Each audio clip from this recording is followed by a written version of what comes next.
73. Dear Kiddo, take my hand into darkness. Wheelie-Dealies and wannabe art dealers. The only thing worse than getting fired from a job you hate is getting hired at one that's even worse. That's exactly what happened after my dramatic exit from Meyer East Gallery. Desperate to keep the bills paid and too proud to work at Taco Bell, I took a job at another gallery.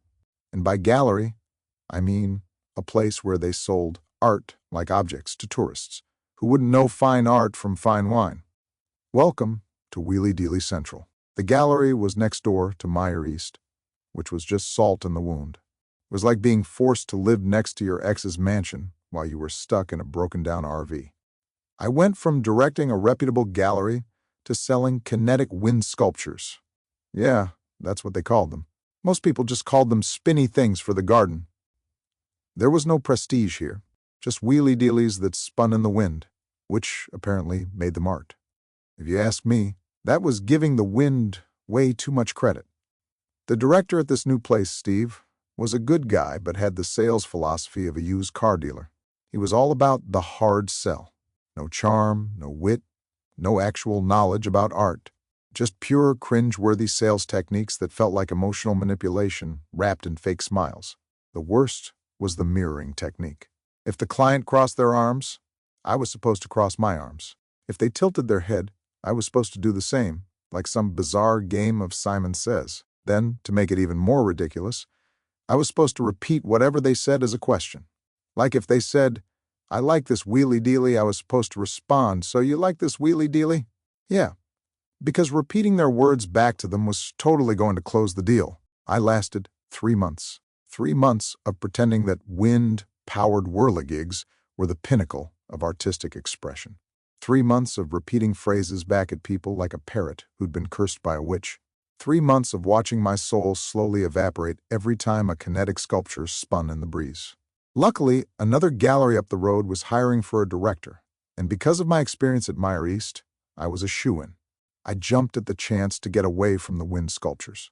But, like everything else in my life, this new job was not the escape I hoped for. The gallery itself wasn't bad, and the art was a step up from Wheelie-Dealies. But the owner, well, she was a dipshit. I know that sounds harsh, but honestly, I've met sea cucumbers with better business sense. The gallery was failing, and she wanted me to turn it around. Problem was, she was more interested in being nice than in making the hard decisions necessary to save the business. 80% of her artists were making next to nothing.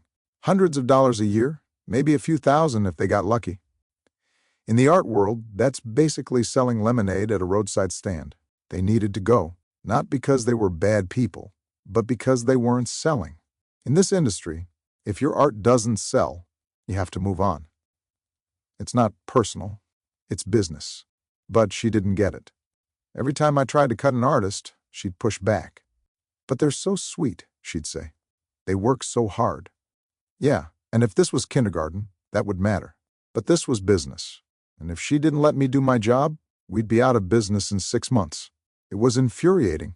Meanwhile, I was still trying to explain all of this to Mom, who didn't get it at all.